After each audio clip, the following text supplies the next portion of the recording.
Leamos Lucas 1, del verso 26 hasta el 28. Todos a una voz.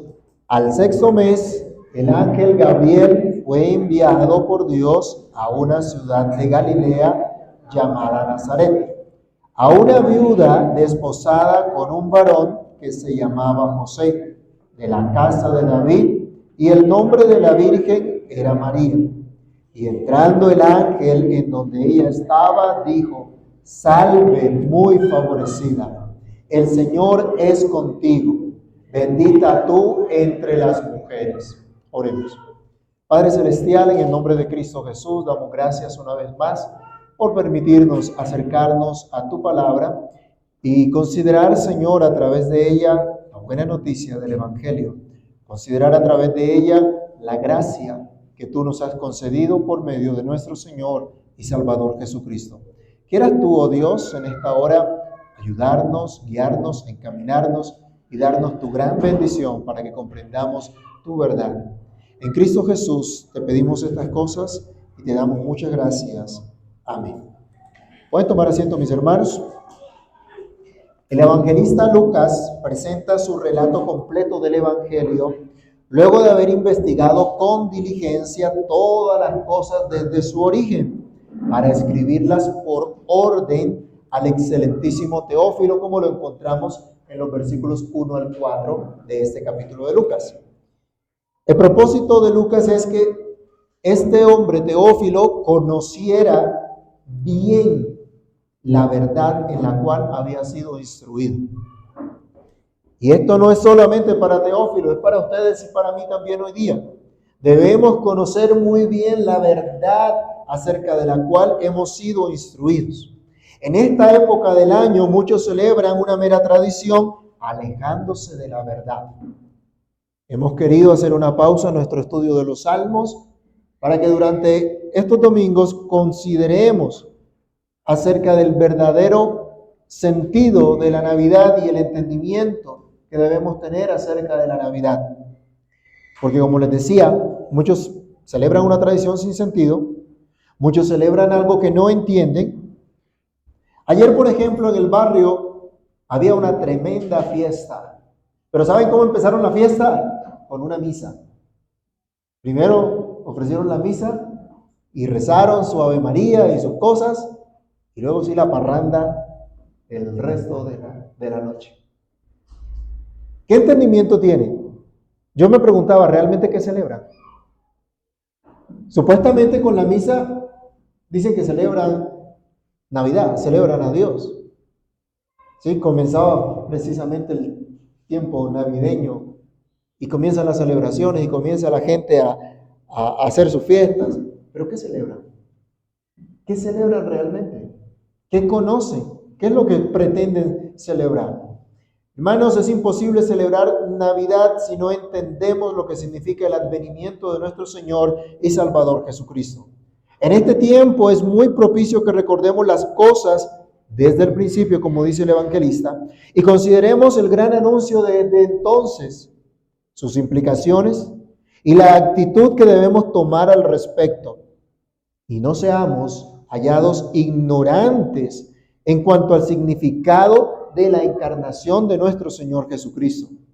Que entendamos el gozo que trae para todos los cristianos tan grande milagro, fruto de la gracia de Dios a favor de su pueblo. Así que consideremos en esta oportunidad el gran anuncio que nos presenta la Sagrada Escritura. Un anuncio que viene de parte de Dios. Esto es interesante, es un anuncio que viene de parte de Dios. Es lo primero a considerar. No es de los hombres, no es una mera estrategia publicitaria del mercado para vender un producto. ¿Ven que en esta época cambian las propagandas en la televisión, en la radio, las cuñas? ¿Por qué? ¿Qué quieren aprovechar? Aprovechar este tiempo supuestamente de Navidad, de paz, amor, prosperidad, para vender ciertos productos. ¿No le llegan promociones de celular, de productos, etcétera, lo que sea, tanto de descuento por Navidad? ¿Sí? Y supuestamente porque es un tiempo especial para que la gente disfrute. Puro marketing, ¿no? Pero aquí no se habla de un evento creado por un hombre, sino un anuncio que viene de parte de Dios que es el creador, de Dios que es el sustentador, de Dios que es el salvador de su pueblo. Se nos da un gran anuncio por medio de un mensajero fidedigno. El evangelista ya ha dado un anuncio previo, lo leíamos durante la liturgia. Había dado un anuncio al padre de Juan el Bautista, quien siendo viejo y con una esposa estéril, su oración fue escuchada. Él entró al santuario, se le apareció el ángel Gabriel y le dijo: no temas, porque tu oración ha sido escuchada.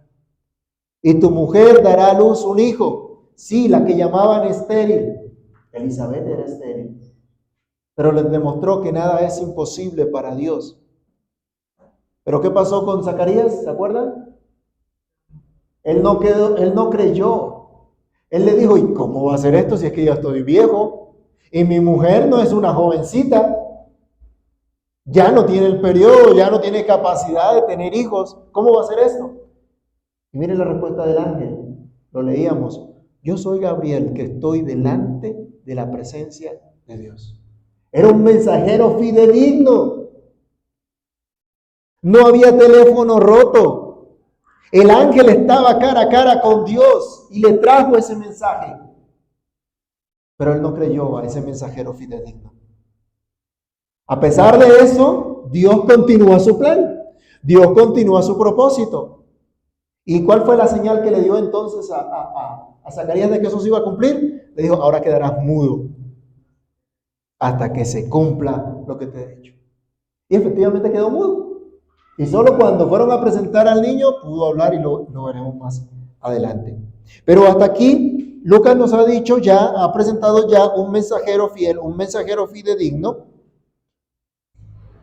un mensajero de parte de Dios, un ángel que estuvo de parte de los hijos de Israel también en la época de Daniel. En casa pueden leer los capítulos 8 y 9 del profeta Daniel y verán la aparición de este ángel a favor del pueblo de Dios. Ahora él entra 6 meses después de que se cumpliera este anuncio y Elizabeth quedara embarazada, llega y se presenta a una joven que vivía, dice acá, en una ciudad despreciada realmente del resto del pueblo, de toda la nación. Miren el trabajo que se toma el Señor. Él manda este anuncio por un mensajero fiel a una joven en una ciudad que era visitada por mercaderes, en una ciudad visitada por gentiles, visitada por romanos, alejada de ese centro de adoración nacional en Jerusalén. Una ciudad que no era precisamente de los mejores afectos del resto de la nación. Porque decían: esos son gentiles, esos están mezclados, esos no son puros en la religión. Pero allá en ese lugar llegó este gran anuncio de parte del mensajero fidedigno. Vemos a Dios entonces actuando de una manera sobrenatural, de una forma que nadie podía imaginar entonces, actuando para llevar a cabo sus propósitos y llevar este gran anuncio. Y miren a quién se lo llevan. Nos dice el texto sagrado que se lo llevan a una virgen que estaba comprometida. Se resalta en el texto que era una virgen, es decir, una jovencita de edad para casarse, y comprometida, es decir, desposada, para casarse con un varón del linaje de David. El arreglo ya estaba hecho. Solo estaban en ese tiempo que había entre el compromiso y la celebración como tal del matrimonio. El compromiso en aquella época equivalía ya al compromiso que se hace en el mismo matrimonio.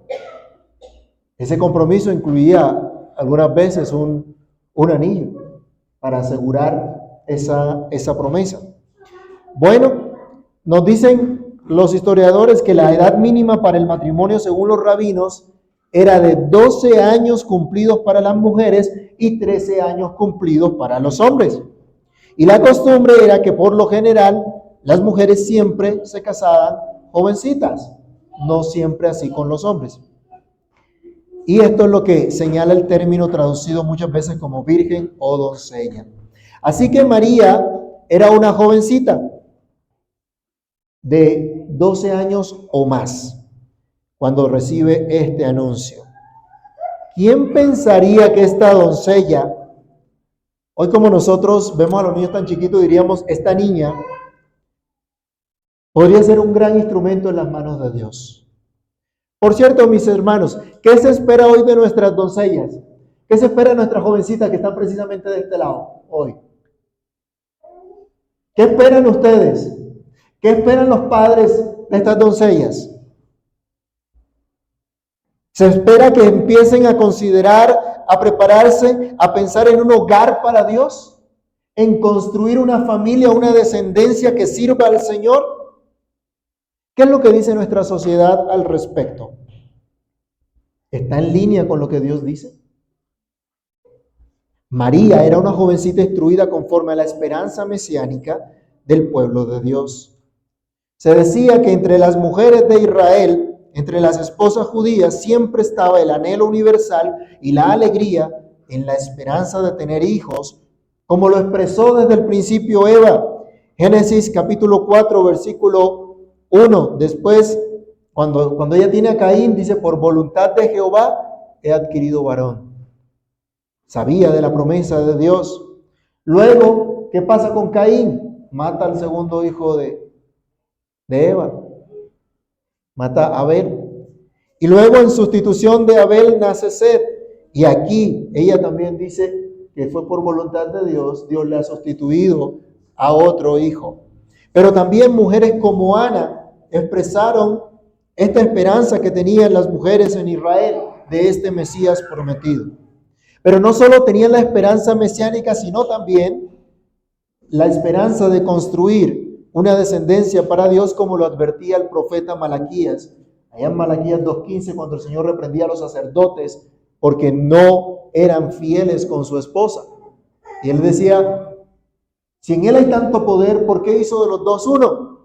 Porque buscaba una descendencia para Dios. ¿Es esto lo que dicen los medios? ¿Es esto lo que nos vende la sociedad hoy día? ¿Es esto, jovencitas, es esto lo que han aprendido en los colegios? ¿Es esto lo que dicen sus compañeritas, sus compañeros, sus amiguitos? ¿Es esto de lo que hablan? ¿Es esto lo que ustedes, madres cristianas, enseñan a sus hijas? Pero también a los hijos. ¿Ese es nuestro compromiso? ¿O dejamos que el mundo, la cultura y el gobierno nos digan qué es lo mejor para nuestros jóvenes? Que los llaman adolescentes, ¿cierto?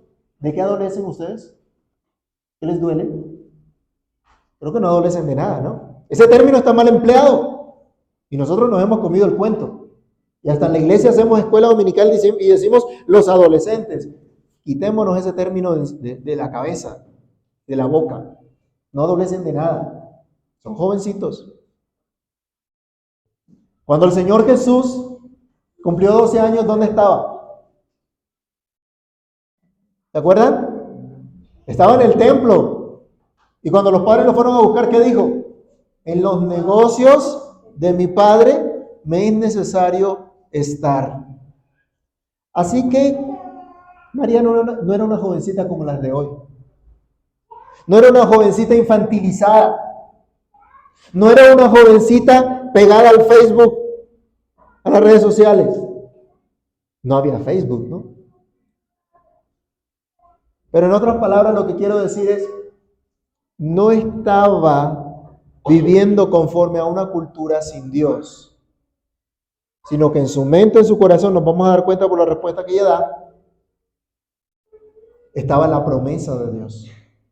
Niñas, jovencitas, ustedes deben ser instruidas en la verdad de Dios y deben tener en su corazón la instrucción de Dios. No lo que les dice el mundo, no lo que los llama el mundo. El mundo les trae destrucción.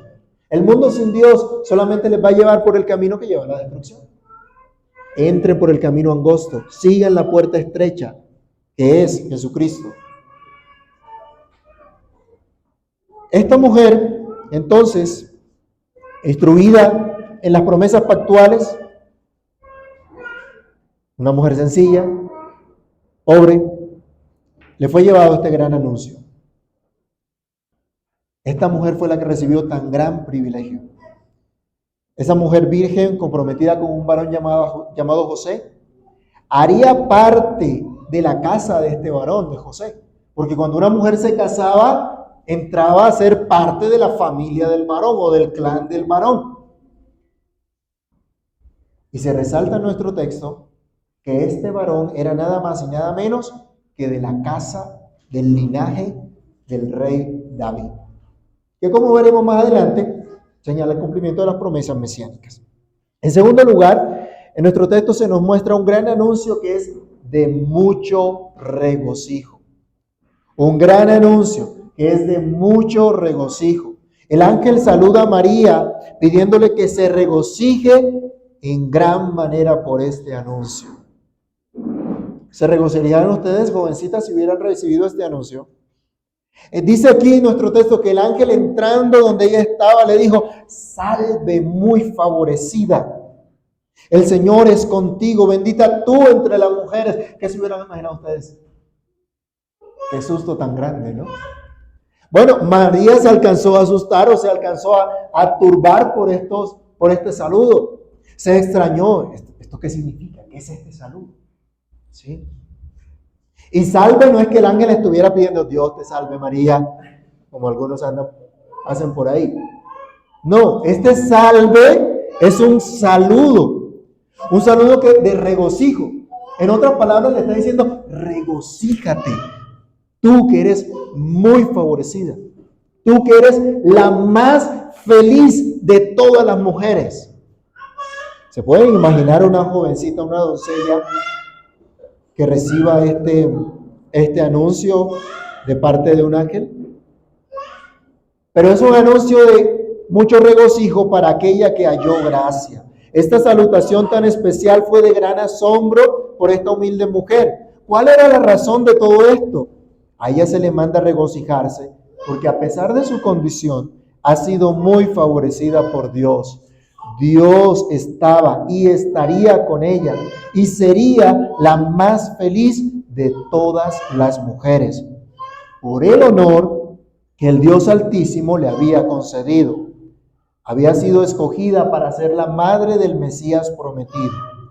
Aunque el saludo tan especial la perturbó, ella recibe palabras de aliento, ella recibe palabras de gracia. El ángel le dice: no temas. Este es el mensaje de aliento característico que en las Escrituras se presenta cuando alguien tiene una revelación especial de Dios. Se le dice: no temas. Leamos los versículos 29 y 30 de nuestro texto. O desde el 27 para 28. Entrando el ángel en donde ella estaba, dijo: salve muy favorecida, el Señor es contigo, bendita tú entre las mujeres. Mas ella, cuando le vio, se turbó por sus palabras y pensaba: ¿qué salutación sería esta?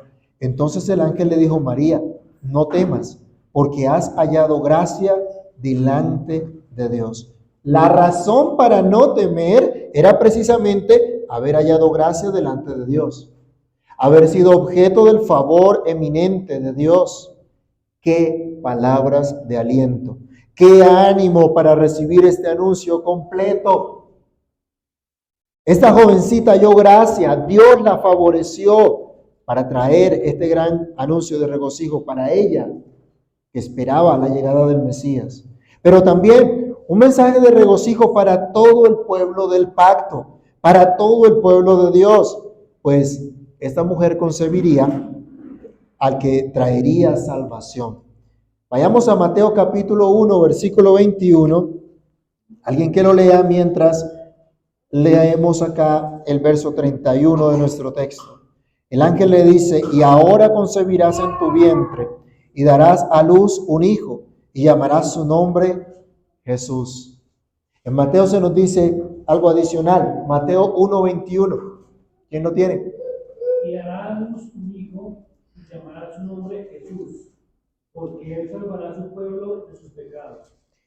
Por esto es buena noticia para todo el pueblo de Dios, porque Él salvará a su pueblo de sus pecados. Esta mujer sería, por la gracia de Dios, portadora de vida. Así como todas las mujeres que están acá, por la gracia de Dios, ustedes son portadoras de vida. Qué privilegio el que Dios les ha concedido. De ella sería tomada la naturaleza humana de aquel que vino a identificarse con los humanos para salvarlos, pero sin pecado, al no ser engendrado por un varón pecador, sino por el poder del Espíritu Santo, como les he anunciado a María en el versículo 32 en adelante. Él les dice, vamos a leerlo. Este será grande y será llamado Hijo del Altísimo, y el Señor Dios le dará el trono de David su padre y reinará sobre la casa de Jacob para siempre, y su reinado no tendrá fin. Entonces María dijo al ángel, ¿cómo será esto? Pues no conozco varón.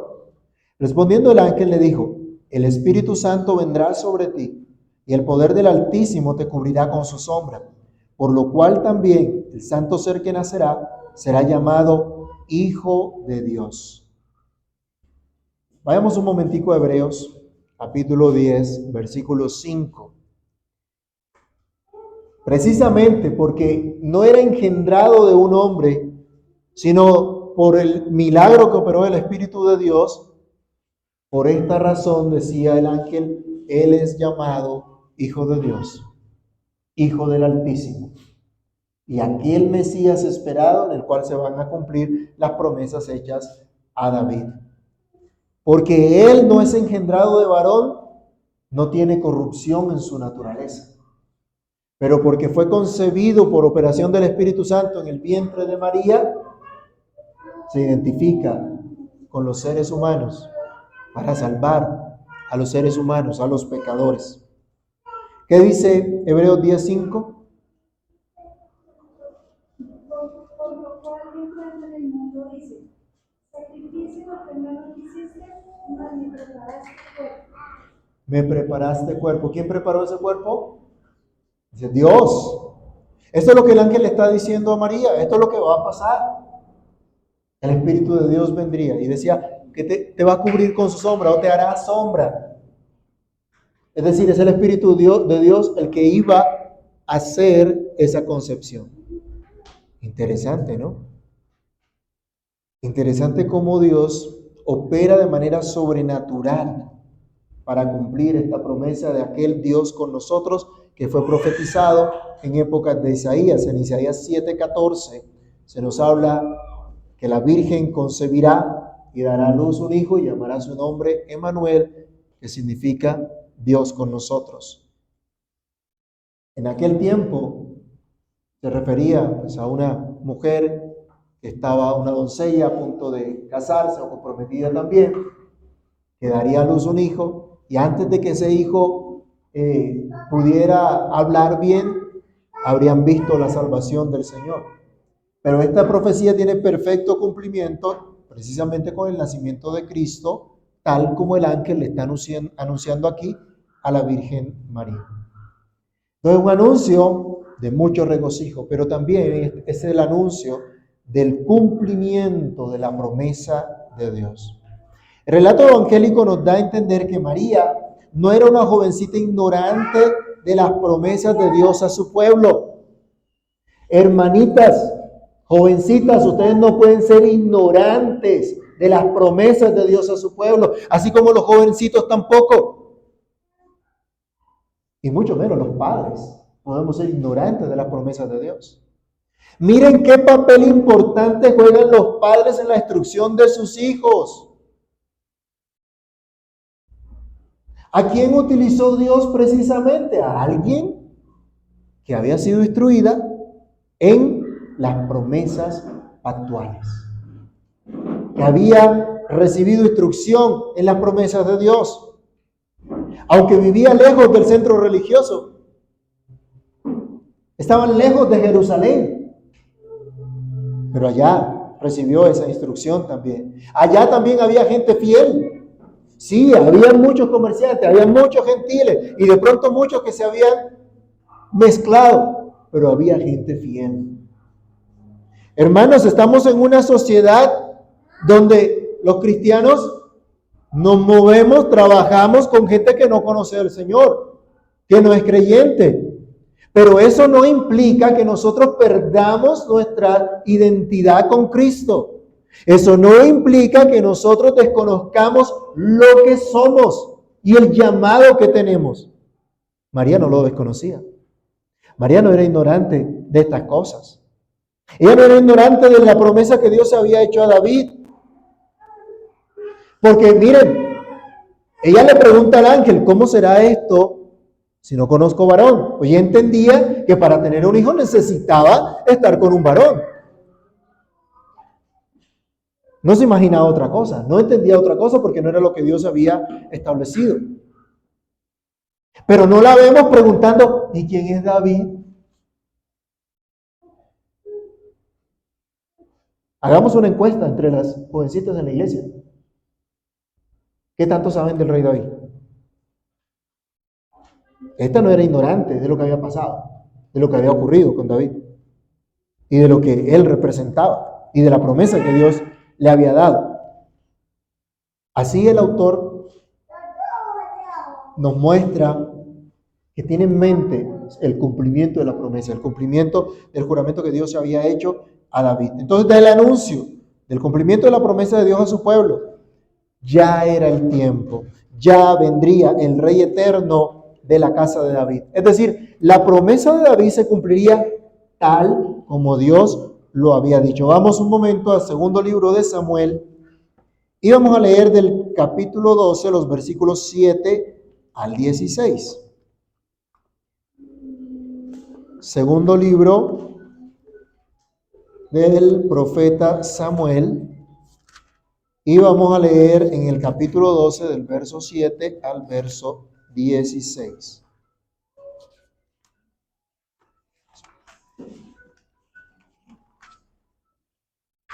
Segundo de Samuel 12, 7 al 16 nos dice, entonces dijo Natán a David,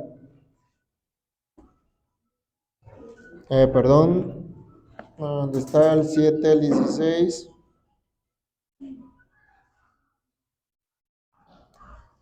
No, esta no es, perdón, creo que es la primera.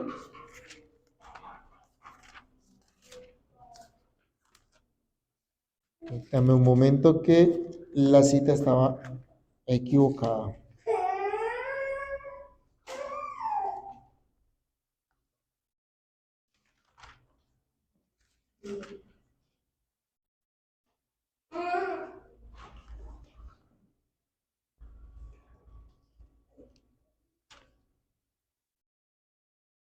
¿Era primera de Crónicas?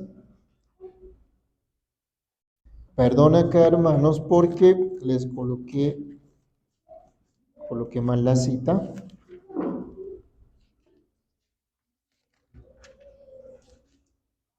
Es el capítulo 7, no el capítulo 12. Segundo libro de Samuel, capítulo 7, del versículo 12 al 16. Le promete el Señor a David, y cuando tus días sean cumplidos y duermas con tus padres, yo levantaré después de ti a uno de tu linaje, el cual procederá de tus entrañas, y afirmaré su reino. Él edificará casa a mi nombre, y yo afirmaré para siempre su trono, el trono de su reino. Yo le seré el padre, él me será mi hijo, y si hiciere mal, yo le castigaré con vara de hombres y con azotes de hijo de hombres. Pero mi misericordia no se apartará de él como la aparté de Saúl, al cual quité delante de ti. Y aquí está la clave, verso 16. Y será afirmada tu casa y tu reino, ¿para cuándo? Para siempre, delante de tu rostro. Y tu trono será estable eternamente. Un reino eterno. Esto es lo que tiene en mente el autor también, que se está cumpliendo con el anuncio que el ángel está dando a María. Así que, hermanos, miren qué anuncio más grande. El Mesías, el Rey eterno de la casa de David, sería engendrado en el vientre de una humilde doncella por obra y gracia del Espíritu de Dios. Por lo cual, decía el ángel, este Rey eterno, llamado de la casa de David, también sería llamado Hijo del Altísimo. Sería el Hijo del Altísimo en el sentido más pleno, literal, a diferencia del sentido que tenían los reyes o magistrados que alguna vez vimos en el Salmo 82:6, que les decía el Señor: yo les dije, ustedes son dioses y todos ustedes hijos del Altísimo. El Hijo de Dios, del Dios exaltado sobre todo y sobre todos, cuyo trono era de la descendencia de David, se uniría para siempre el trono de David con el trono de Dios. ¿Se acuerdan que hemos estado estudiando los salmos acerca de eso? Muchos salmos: Salmo 2, Salmo 18, Salmo 48, Salmo 93 al 97, Salmo 101, Salmo 106, y hablamos de el trono de Dios unido con el trono de David, Dios gobernando en ese trono de David. Así que María y todas las mujeres piadosas de Israel esperaban este Mesías. Todo el pueblo de Dios esperaba el cumplimiento de esta promesa. Y ahora se anuncia que el tiempo ha llegado. Y todo esto se daría de una manera sobrenatural. Se daría sin intervención humana, sin fuerza humana alguna, sino por el poder de Dios. Y recalca el ángel: porque nada es imposible para Dios. María es alentada al enterarse por el ángel de lo que pasó con su prima Elizabeth, que siendo estéril toda la vida, ya tenía 6 meses de embarazo. Una evidencia histórica del poder de Dios. ¿Se acuerdan de Sara? ¿Se acuerdan de Rebeca? ¿No les pasó lo mismo? ¿No dieron hijos cuando eran estériles? ¿Todo por qué? Por el poder de Dios. Porque fue Dios quien estaba cumpliendo su propósito para que se mostrara: Dios está llevando a cabo su plan perfecto. Volvamos a nuestro texto de Lucas. Miremos versículos 36, 37. Le dice el ángel: he aquí tu pariente Elizabeth. Ella también ha concebido hijo en su vejez. Y este es el 6º mes para ella, la que llamaban estéril, porque nada hay imposible para Dios. Qué palabra más maravillosa. Y yo creo que todos nosotros podemos tener evidencia de esto. Nada hay imposible para Dios. María le había preguntado: ¿cómo va a ser esto? No le está pidiendo una señal. No duda, como pasó con el sacerdote Zacarías. La respuesta del ángel, indicando que esto ocurriría por el poder de Dios, que ocurriría de una manera sobrenatural, es suficiente para ella. Es suficiente recordar que nada es imposible para Dios. Y teniendo ese testimonio cercano de su prima, lo que Dios había hecho con ella era más que suficiente para confiar en lo que Dios había revelado y poder responder: amén, he aquí la sierva del Señor. Versículo 38, vamos a leerlo también. Entonces María dijo: he aquí la sierva del Señor, hágase conmigo conforme a tu palabra. Y el ángel se fue de su presencia. María le dice: amén, que así sea. María le dice: que se haga como tú dices, que se cumpla la palabra que tú has dicho. Para eso fui llamada, aquí estoy, soy la sierva del Señor. Hermanas, en esta época donde hay tanto empoderamiento femenino, todas las mujeres deben aprender de María a decir: he aquí la sierva del Señor. Jovencitas, ¿ustedes a quién van a servir? ¿Ustedes a qué fueron llamadas? ¿Ustedes fueron a vivir para quién? ¿Bajo qué parámetros? No bajo los parámetros del mundo, sino bajo los parámetros de Dios. Y encuentran en María un ejemplo de la obra de la gracia de Dios. Si la gracia de Dios está en sus vidas, ustedes también podrán decir: he aquí la sierva del Señor. Todas las hermanas acá también deben aprender de María a decir: he aquí la sierva del Señor. ¿Qué significa esto? Sumisión, obediencia, disposición a seguir los mandamientos del Señor. Ay, no, pero ya pasó la época de la sumisión. Ya la mujer no es sumisa. ¿Cómo es que dice la cantante famosa? Ya no lloran, ¿cierto? Ya no lloran. Y las mujeres ya no son sumisas. Y las mujeres ya no se tienen que someter a nada ni a nadie. María dijo delante de Dios: he aquí la sierva del Señor. ¿A quién le sirven ustedes? ¿A ustedes mismas? ¿Al mundo? ¿O a Dios? ¿Están dispuestas a obedecer los mandamientos del Señor o a obedecer sus deseos pecaminosos? Lo que el mundo dice. La respuesta de María al ángel fue la de un lenguaje humilde, la de un lenguaje de fe, un lenguaje de admiración. Ella no pidió señal para confirmar su fe. Lo dicho por el ángel de parte de Dios fue suficiente. Amados hermanos, tanto hombres como mujeres, la palabra de Dios es suficiente. No necesitamos más señales. No necesitamos absolutamente nada más porque la palabra de Dios es suficiente. ¿Y por qué no obedecemos entonces? ¿Qué estamos esperando? Esperamos que venga el ángel Gabriel a nuestras habitaciones y nos diga lo que tenemos que hacer. Eso no va a pasar. Porque para eso Dios ha completado su revelación y ya nos ha dado la Biblia. Usted no puede esperar a que oiga la voz de Dios diciéndole, toma esta decisión o toma esta otra. Eso no va a pasar. La palabra de Dios está completa, la revelación está completa. No necesita nada más. Hay gente que todavía está esperando algo más. Yo no sé qué está esperando. Que Dios me cuente un secretico. Hay unas sectas que se dicen iglesia donde le cuentan un secretico a la gente.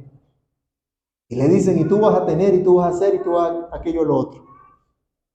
Mentiras del diablo. Tenemos la palabra de Dios. No necesitamos absolutamente nada más. Es suficiente. ¿Cuán importante fue la sumisión de esta mujer a la palabra de Dios? Miren la trascendencia de la obediencia a la palabra de Dios. Niñas, ustedes no saben en unos años la trascendencia que tendrá su obediencia a la palabra de Dios. Créanme, en unos años ustedes verán los resultados de obedecer o de no obedecer a la palabra de Dios.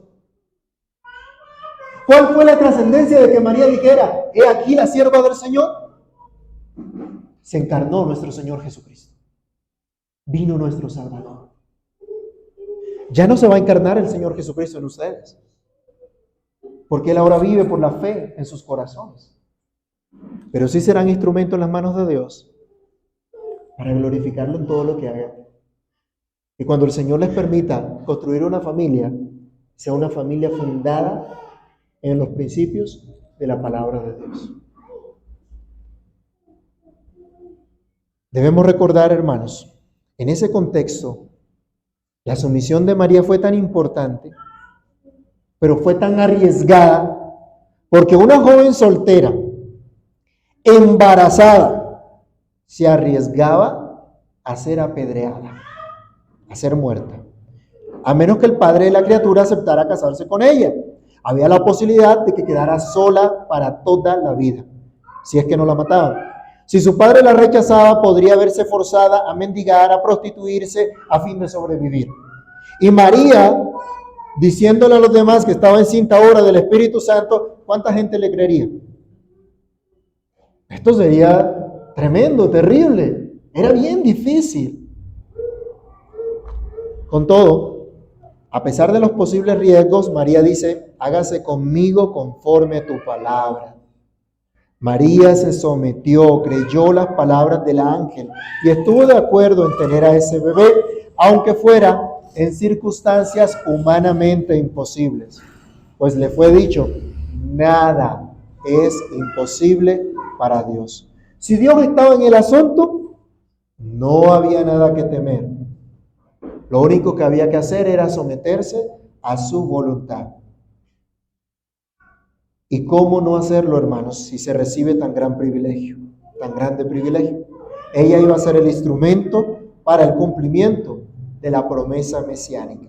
María, entonces, una jovencita instruida en la promesa de Dios a su pueblo, creyó la palabra del Señor. creyó el anuncio del ángel y se regocijó en ello, sometiéndose a la voluntad de Dios, y gracias a eso fue el instrumento en las manos de nuestro buen Dios para que se hiciera hombre nuestro glorioso Salvador. Una mujer digna de imitar por todas las mujeres realmente interesadas en el reino de Dios, en el cumplimiento de la promesa del Señor a su pueblo. Pero también por todos los hombres.